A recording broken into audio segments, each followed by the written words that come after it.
Hello दोस्तों, और आज हम लोग जेएनयू पीएचडी एडमिशन के बारे में बात करेंगे। और जैसे आप जो भी इस यूट्यूब चैनल पर आकर मेरे वीडियो देखते होंगे, इस बात से अवगत होंगे कि मैं जेएनयू के अलग अलग सेंटर पर वीडियो बना रहा हूँ और अलग अलग सेंटर पर मैं फोकस कर रहा हूँ कि वहाँ एडमिशन के लिए क्या क्या एक्सपेक्टेशन है और कैसे अप्रोच करना चाहिए। और मैंने पिछले वाले वीडियो में Russian and central Asian studies के लिए वीडियो बनाया था राहुल के साथ। और आज एक मेरे और दोस्त हैं जो इंडो पैसिफिक में पीएचडी कर रहे हैं, और इंडो पैसिफिक काफ़ी डिमांडिंग है आईआर में, और उसमें काफ़ी दोस्त पीएचडी करना चाहते हैं और मेरे से मैसेज भी किए थे कि आप उस पर कुछ बनाइए या कोई दोस्त हो जिनसे आप बात कीजिए। तो आज इंडो पैसिफिक स्टडीज़ जो है जेएनयू में, जो स्कूल ऑफ इंटरनेशनल स्टडीज़ के अंदर आता है, उसी पर हम लोग फोकस करेंगे। और मेरे दोस्त हैं, मेरे दोस्त आज भोमाराम हैं जो इंडो पैसिफिक में ही पीएचडी कर रहे हैं। सबसे पहले इनका इंट्रोडक्शन जानेंगे, इनका जर्नी जानेंगे। इनका जर्नी भी काफ़ी इंटरेस्टिंग है। मुझे जहाँ तक पता है कि हिंदी मीडियम के स्टूडेंट रहे हैं और राजस्थान के एक छोटे से गाँव से आते हैं, जो खुद बताएंगे। तो एक तो ब्रीफ इंट्रोडक्शन दे दीजिए, उसके बाद आपके सेंटर के बारे में हम लोग बात करेंगे। नमस्कार साथियों, और सबसे पहले तो विकास भाई को बहुत बहुत धन्यवाद कि मुझे ये मंच प्रोवाइड किया कि मैं अपनी बात रख सकूं। और जो इंडो पैसिफिक सेंटर में आना चाहते हैं, जो लोग पीएचडी करना चाहते हैं, तो उन लोगों को मेरा खुद का एक्सपीरियंस बता सकूं। मैं राजस्थान के बाड़मेर ज़िले के एक छोटे से गांव से हूं और मेरा ग्रेजुएशन है वो बाड़मेर के ही एक कॉलेज से हुआ है। और मास्टर्स मैंने राजस्थान के डिस्ट्रिक्ट जोधपुर में जय नारायण व्यास विश्वविद्यालय से किया है जी। और उसके बाद मैंने पीएचडी के लिए अप्लाई किया इधर उधर, बीएचयू में दिया और जेएनयू में भी दिया था। और आपका मीडियम हिंदी था? मास्टर्स तक मेरा हिंदी मीडियम जी जी जी। और during the masters Hindi medium था। और एक इंटरेस्टिंग बात यह कि मेरा ग्रेजुएशन केमिस्ट्री बॉटनी जूलॉजी ये था, साइंस बैकग्राउंड था, लेकिन प्योर में हिंदी मीडियम का था, मास्टर्स था। तो मुझे एक परसेप्शन था कि मैंने केमिस्ट्री में एमएससी भी छोड़ा बिकॉज कि मेरा इंग्लिश मुझे नहीं आता जी जी। और बाद में एक परसेप्शन था कि जेएनयू जैसे संस्थान में जहाँ इंग्लिश को बहुत महत्व दिया जाता है, ऐसा एक मेरा खुद का था परसेप्शन। तो मुझे लग रहा था कि अपना तो होना ही नहीं है। उसके बावजूद भी अप्लाई किया और इंटरव्यू कॉल हुआ और इंटरव्यू दिया। और देन एक सिमिलरिटी हमारे बीच में भी, मैं भी जब ग्रेजुएशन कर रहा था, मेरा हिंदी मीडियम था और मैं भी चाहता था साइकोलॉजी पढ़ूँ मैं, लेकिन हिंदी मीडियम में मैंने साइकोलॉजी को नहीं चूज किया क्योंकि जितने भी अच्छी किताबें हैं सब आपके इंग्लिश मीडियम है। तो एक चीज़ तो आपसे जानना चाहूँगा फर्स्ट कि जैसे आप इंडो पैसिफिक में अभी पीएचडी कर रहे हैं आप, तो सबसे पहले सवाल इसी से स्टार्ट करते हैं। जैसे आपका जो एक जनरल परसेप्शन है कि हिंदी मीडियम के स्टूडेंट काफ़ी लो कॉन्फिडेंस रहते हैं, विश्वास नहीं करते हैं खुद पर कि जेएनयू में मेरा एडमिशन कैसे हो पाएगा, तो उसको एड्रेस कीजिए कि उनको कैसे इस सवाल को एड्रेस करना चाहिए। और दूसरा कि जो आउटसाइडर हैं और जेएनयू में आपके पीएचडी के लिए ट्राई करते हैं तो भी लो कॉन्फिडेंस रहते हैं, उनको भी विश्वास नहीं करता कि हाँ हम आउटसाइडर हैं, हमें सोच पैरवी नहीं है। इस दोनों क्वेश्चन को आप कैसे देखते हैं, क्योंकि आपसे काफ़ी रिलेटेबल लग रहा है ये क्वेश्चन दोनों। Yes exactly. दोनों जो पॉइंट है, दोनों जो परसेप्शन है, वो अपने आप में मुझे लग रहा है कि मैं उसका एक जीता जागता उदाहरण हूँ जो काफ़ी हद तक सही नहीं है। स्पेशली मेरे सेंटर की मैं बात करूँगा तो मेरा इंटरव्यू के वक्त शुरुआत से ही मैंने रिक्वेस्ट किया था चेयरपर्सन और इस सेंटर के प्रोफेसर से कि मैं हिंदी में ही बोलना चाहता हूँ, मुझे इंग्लिश नहीं आती है इंटरव्यू में। और तो उस तरह से उन्होंने बहुत ही कोऑर्डिनेट तरीके से बात की, एक सहयोगात्मक भाव मुझे नज़र आया। और मुझे ऐसे लग रहा है कि मीडियम ज़्यादा मैटर नहीं करता है। थोड़ा बहुत ये है कि लिटरेचर वगैरह सब इंग्लिश में होता है, थोड़ी दिक्कत होती है, बट अगर आप चाहते हैं तो मुझे ऐसे लगता है कि जेएनयू जैसे इंस्टीट्यूट में बहुत इंक्लूसिव है उस तरह से, और आपका मीडियम ज़्यादा मैटर नहीं करेगा। आप अपनी बात को जिस माध्यम में बेहतर तरीके से रख पाएंगे, आप उस स्पेस आपको मिलेगा आपको। एकदम सही। मैं भी इससे एक चीज़ बस मैं कमेंट इस पर थोड़ा सा ऐड करना चाह रहा हूँ कि जैसे मैंने भी सीपीएस, जो खासकर इंग्लिश डोमिनेटेड बच्चे वहाँ पर हैं आपको, तो मैंने भी वहाँ पर अधिकतर जो मैं इंटरव्यू दिया था हिंदी में ही दिया था। ठीक, जो काफ़ी इंपॉर्टेंट पॉइंट बोल रहे हैं कि आपको हो सकता है कि इंटरव्यू में आप ज़्यादा कंफर्टेबल इंग्लिश में नहीं हो, तो आप रिक्वेस्ट कर सकते हैं कि हाँ हो सकता है कि आप अपना प्रेजेंटेशन इंग्लिश में दे दें 2 मिनट, एक 2 मिनट प्रपोजल का, लेकिन जो सवाल जवाब होगा उसमें आप हिंदी में बोल सकते हैं। जी। और कोशिश करिए आप इंग्लिश में बोल रहे, टूटा फूटा ही बोलिए। अगर नहीं बोल पा रहे, आप कॉन्फिडेंस अगर नहीं आ रहा है तो आप हिंदी में जा सकते हैं, कोई दिक्कत जी। बट प्राथमिकता दीजिए इंग्लिश को, इतनी इंग्लिश वो नहीं है उस तरह से। एक चीज़ और इसमें मैं आपसे चाहूँगा कि आप एक स्पष्ट नहीं, इसमें इसी से रिलेटेड है कि प्रपोजल जो है वो तो आपका इंग्लिश में ही कंपलसरी है मेरे हिसाब से, हिंदी में नहीं चलेगा। हाँ, वो भी थोड़ा सा क्लियरिफाई कर दीजिए। आई थिंक बाद में मैंने प्रोफेसर से कंसल्ट किया तो उन्होंने कहा कि आप हिंदी में भी लिख सकते हैं, पीएचडी तक लिख सकते हैं जेएनयू, कोई दिक्कत नहीं, यूजीसी का रेगुलेशन जी। बट बात यह है कि आप आईआर जैसे सेंटर में आ रहे हैं, वहाँ पर आपको सोर्सेज सारे इंग्लिश में मिल रही है, एक अपॉर्चुनिटी मिल रही है कि आप इंग्लिश सीख लें। तो मुझे ऐसे लग रहा है कि इंग्लिश में ही काम करना चाहिए। जी जी। और रिसर्च प्रपोजल वो इंग्लिश में ही बनाया था मैंने, बट उसको बनाते वक्त मुझे बहुत दिक्कत हुई थी उसमें, कि मैं जो इंग्लिश का जो मटेरियल था उसको मैं गूगल ट्रांसलेट से ट्रांसलेट करता था, और वहाँ पर कुछ लोग जानते थे थोड़ी बहुत इंग्लिश, उनसे मदद लेता था कि इसको कैसे करना है, क्या कुछ करना है। तो उस तरह से, और बाद में मैंने जो हिंदी में बनाया था एक एक पैराग्राफ, और फिर उसको गूगल ट्रांसलेट किया इंग्लिश में। तो उस तरह से मैंने एडजस्ट करके मेरा रिसर्च प्रपोजल सबमिट किया था। और जब इंटरव्यू के दौरान मुझे पूछा भी था कि आपके रिसर्च प्रपोजल में ठीक है ग्रामेटिकल थोड़ी बहुत मिस्टेक्स है, और हमें लग रहा है कि जेन्युइनली आप हिंदी मीडियम की और आपने कोशिश किया, और मुझसे ये प्रश्न था कि आप हिंदी मीडियम से है तो फिर ये इंग्लिश में कैसे बनाया। तो मैंने ये बताया कि मैंने इस तरह से किया। तो मुझे ऐसा लग रहा है कि इंग्लिश में कोशिश करनी चाहिए, और बना रिसर्च प्रपोजल तो इंग्लिश में ही होना चाहिए। जी। अब हम दूसरा क्वेश्चन एक जो आपने पॉइंट किया कि आउटसाइडर जो है जैसे लाइक अदर स्टेट यूनिवर्सिटी के हैं, तो मैं उस विश्वविद्यालय से जो वहाँ से बहुत कम लोग हैं वो जेएनयू जैसे इंस्टीट्यूट में पहुँच पाते हैं। तो मुझे ऐसे लगता है मैं उस रीजन से हूँ जहाँ से बहुत कम लोग सेंट्रल यूनिवर्सिटी तक पहुँच पाते हैं। मैं मेरी पीढ़ी का पहला स्टूडेंट हूँ जिसने पहला बंदा हूँ जिसने ग्रेजुएशन किया है, ग्रेजुएशन तक किया है, और रेगुलर 12th करने वाला मैं पहला हूँ। तो ऐसा कुछ नहीं, मेरे रीजन में अभी एजुकेशन का इतना प्रचार प्रसार नहीं है।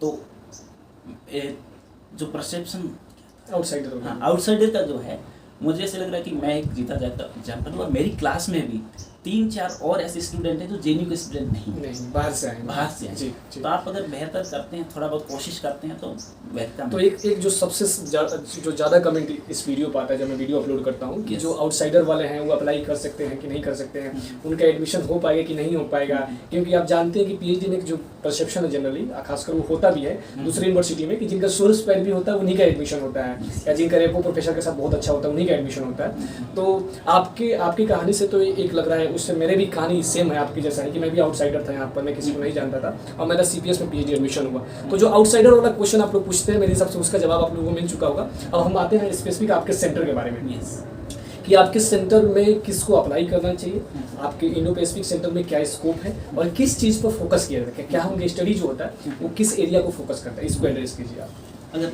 आपने जो 3 तरीके के प्रश्न पूछे, एक ये कि अप्लाई कौन कर सकता है, तो इसमें यही है कि आईआर में जो एरिया स्टडीज़ है वो एक इंटरडिसिप्लिनरी उस तरह का रिसर्च है और उस तरह का सब्जेक्ट है, और उसमें आप किसी भी बैकग्राउंड के हैं, सोशियोलॉजी के, जियोग्राफी के मेरे दोस्त हैं वो पीएचडी किया सबमिट किया है अभी इंडो पैसिफिक सेंटर से।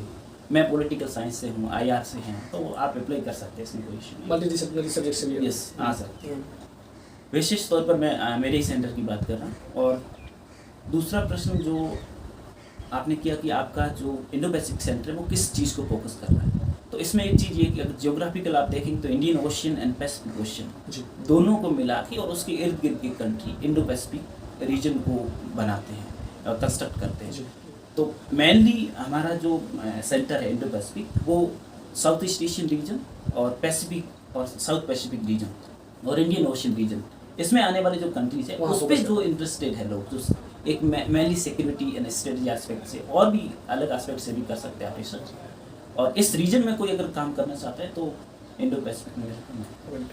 और दूसरा एक चीज़ जो इसी से सवाल जुड़ा हुआ है कि स्कोप क्या है, मान लीजिए जैसे एक जो सवाल होता है मेरे हिसाब से सेकेंड ईयर में है, और जो स्टूडेंट अप्लाई करते हैं उनके बैकअप माइंड में ये भी रहता है कि आपका कि ठीक है इंडो पैसिफिक से तो मैं पीएचडी कर लूँ, लेकिन आगे स्कोप क्या है उसका, थोड़ा उसके बारे में अगर आपके सीनियर से इंटरेक्शन हुआ हो या कोई थिंक टैंक या प्रोफेसर जो आपके हिसाब से लग रहा है कि इंडो पैसिफिक में स्कोप है अगर पीएचडी करने के बाद, उसके बारे में ब्रीफली अगर बता पाएँ आप। तो स्कोप की बात करेंगे तो मुझे ऐसे लग रहा है कि आईआर में और बाकी हर डिसिप्लिन में भी जो स्कोप होते हैं उस तरह से इंडो पैसिफिक में भी है। इंडो पैसिफिक बाकी सेंटर की तुलना में थोड़ा मैं अलग इस तरह से देखता हूँ कि इट्स इमर्जिंग कॉन्सेप्ट है, और ये बहुत ही इमर्जिंग आज के समय की आप देखेंगे तो सारी जियो पॉलिटिक्स है वो जब से इंडो पैसिफिक कॉन्सेप्ट एक एकेडमिक डिस्कोर्स में आया है तब से आप देखेंगे तो सारी जो जियो पॉलिटिक्स थी वो अंटार्कटिक सेंट्रिक से इंडो पैसिफिक सेंट्रिक हो गई है। तो मुझे ये लग रहा है कि इंडो पैसिफिक से आप अगर पीएचडी करते हैं तो एक बेहतर भविष्य के लिए और एक आप किसी थिंक टैंक में काम कर सकते हैं, आप फॉरेन में जाके रिसर्च कर सकते हैं और अलग डीप लेवल पे कर सकते हैं, और बाकी प्रोफेसर्स वगैरह के तो ये ऑप्शंस खुले। जो मतलब आपका कहना है कि अभी जो खासकर 21st सेंचुरी में पैसिफिक का जो IR में खासकर देखा जाए उसका इंपॉर्टेंस बढ़ा है बहुत Yes. कारणों से, और उस कारण उस रीजन से आपका जो सेंटर है काफ़ी इंपॉर्टेंट हो जाता है। और दूसरा बात कि मुझे जहाँ तक पता है कि आपका सेंटर जो है न्यू भी है, अभी काफ़ी 2016 में बना था शायद, 2013 में। पहले सब सेंटर साथ में थे वैसे जी, या साउथ ईस्ट, लेकिन 2013 में इसको स्पेशल सेंटर बनाया Special center गया। बना। जी जी। तो अभी आते हैं हम रिसर्च प्रपोजल वाला पार्ट, जो आपको भी पता है कि इंटरव्यू से पहले और PhD में रिसर्च प्रपोजल काफ़ी हेक्टिक और काफ़ी डरावना चीज़ होता है, कैसे Yes. बनाना है, क्या करना है। आपने कैसे किया था उसको ब्रीफली बताइए थोड़ा सा। जैसे मैंने स्टार्टिंग बताया कि मैं हिंदी मीडियम से था, और रिसर्च प्रपोजल बनाने के लिए मुझे ऐसे लगता है कि सबसे पहले you have need to go with your topic. Right. सबसे पहले एरिया ऑफ इंटरेस्ट है उसको फाइंड आउट करो, और मुझे ऐसे लग रहा है कि मेरी तरह बहुत से लोग होंगे जिनका ऐसा एरिया ऑफ इंटरेस्ट कुछ था नहीं शुरुआत में, बट कुछ एक दिमाग में होता है कि हम लोग इस पर काम एंगल करना है। से हाँ। इस एस्पेक्ट पे काम कर सकते हैं। जी, जी। ये हमारे हो सकता है कि हमारे बैकग्राउंड की जो जर्नी है जो एकेडमिक उससे रिलेट करता हो, या फिर हो सकता है कि हमें लगे कि इस एस्पेक्ट पर हम बहुत बेहतर तरीके से, क्योंकि 4-5 साल काम करना है तो हमारा इंटरेस्ट भी है उस तरह से, एक एंगल आपको पकड़ना है। उस तरह से भी नहीं पहचान पा रहे तो मुझे ऐसे लग रहा है कि टॉपिक सिलेक्शन से ही मैं रिसर्च प्रपोजल पे आता।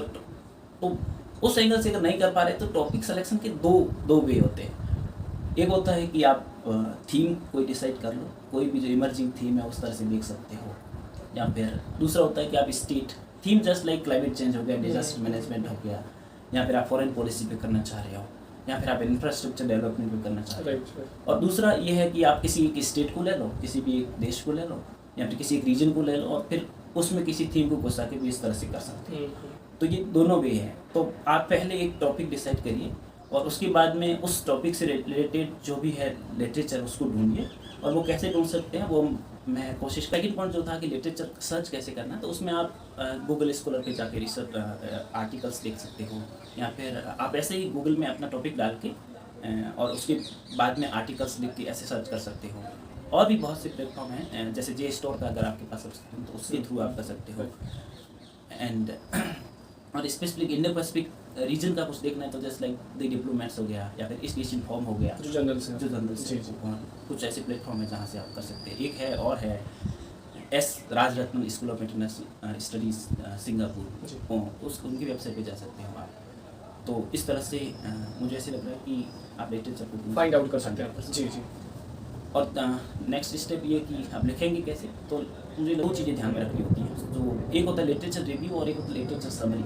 तो हम दोनों को ध्यान में रखना है कि हमें एक लिटरेचर रिव्यू करना है, ना कि लिटरेचर समरी। राइट। मतलब कोई भी आर्टिकल पढ़ते हैं उसका क्रक्स निकालो, वो कहना क्या चाहते हैं, और उसकी 2-4 लाइनें जो उसका एक एंगल समझ पा रहे हैं उसको जो उसका मेन आर्गुमेंट्स हैं, मेन प्रोपोजिशंस हैं उसके। और एक और बहुत बेहतर पॉइंट ये भी है कि लिटरेचर रिव्यू करते वक्त आप उसको क्रोनोलॉजिकल ऑर्डर में रखो, इस तरह से नहीं। You have need to go with the thematic way में उसको करिए। राइट। जस्ट लाइक 2-3 थीम बना लीजिए उसकी, और उसमें फिर जो ऑथर कह रहे हैं वो लिटरेचर डालते हैं, इस तरह से किया जा सकता है। ओके, अब हम थोड़ा सा ब्रीफली इंटरव्यू के बारे में बात करते हैं। मेरे हिसाब से रिसर्च प्रपोजल आपने कवर किया कि रिसर्च प्रपोजल का जर्नी आपका कैसा रहा। सबका जर्नी अलग अलग हो सकता है, और मेरे हिसाब से आपने जो पॉइंट्स बताए कि कहाँ से फाइंड आउट कर सकते हैं और रिसर्च प्रपोजल को लेकर कैसे टॉपिक फाइंड आउट किया जाए उसको भी आपने मेंशन किया। लास्ट में ब्रीफली हम लोग इंटरव्यू के बारे में बात करते हैं कि इंटरव्यू को लेकर क्या आपका एक्सपीरियंस रहा, ब्रीफली बता दीजिए। इंटरव्यू में मैंने जैसे बताया कि मैंने शुरुआत में रिक्वेस्ट किया था हिंदी में, तो कोऑर्डिनेट तरीके से अच्छे से उन्होंने हिंदी में बात की। इंटरव्यू में एक ये परसेप्शन रहता है कि बहुत कुछ पूछ लेते हैं, ऐसा कुछ नहीं है। एक चीज़ आप हमेशा माइंड में रखिए कि जब आप रिसर्च करने के लिए आ रहे हैं, अभी एंट्री लेवल पे हो, तो आपसे वो उम्मीद नहीं की जाती है कि आप बहुत बड़े स्कॉलर हैं और उस तरह से आपको हर प्रश्न का आंसर देना है। बस वो थोड़ा टेस्ट कर रहे हैं कि आपने जो रिसर्च प्रपोजल बनाया है उस पर आप एक बेहतर तरीके से प्रेजेंट कर पा रहे हैं कि नहीं कर पा रहे, और आपका जो माइंड सेट है वो रिसर्च ओरिएंटेड है कि नहीं, मतलब थोड़ा बहुत भी आप उस तरह से सोच पा रहे हैं कि नहीं सोच, अब सीरियस है कि नहीं, उसको सीरियस है कि नहीं, वो सब चीज़ें देखी जाती है, बाकी कुछ नहीं। और प्रेजेंट कैसे करना, तो मुझे ऐसे लग रहा है कि आपको शुरुआत के 1-2 मिनट में अपना रिसर्च प्रपोजल है वो बता दीजिए, उसमें भी आप थोड़ा इंट्रोडक्शन दे दीजिए टॉपिक का, और देन आप आ जाइए अपने रिसर्च क्वेश्चन पे। रिसर्च क्वेश्चन वाला पोर्शन है वो बहुत रिसर्च क्वेश्चन हाइपोथेसिस इतनी ज़्यादा मैटर मुझे लगता है, जो आपका रिसर्च ऑब्जेक्टिव है उसको भी ब्रीफली मेंशन कर रिसर्च ऑब्जेक्टिव और फिर मेथोडोलॉजी पर। राइट। और लास्ट पॉइंट जो रेफरेंसेस का मेरे से प्रश्न पूछ लिया गया कि आपने ये रेफरेंसेस का जो स्टाइल है वो कौन सा यूज़, तो वो थोड़ा ध्यान रहना चाहिए कि कौन सी स्टाइल हम यूज़ कर रहे हैं, इस तरह से। जी, अब हम लास्ट वीडियो के लास्ट में हैं, और खासकर आप हिंदी मीडियम के स्टूडेंट रहे हैं, जो हम लोग वीडियो में मेंशन भी किए थे शुरू में। अब आप बाहर राजस्थान से एक छोटे से गांव से भी आते हैं, खासकर जो स्टेट यूनिवर्सिटी के जो दोस्त देख रहे हैं इस वीडियो को और JNU आना चाहते हैं और इस चैनल के बारे में लास्ट में कुछ बोलना चाहते हैं, बस ब्रीफली तो आप बोल सकते हैं।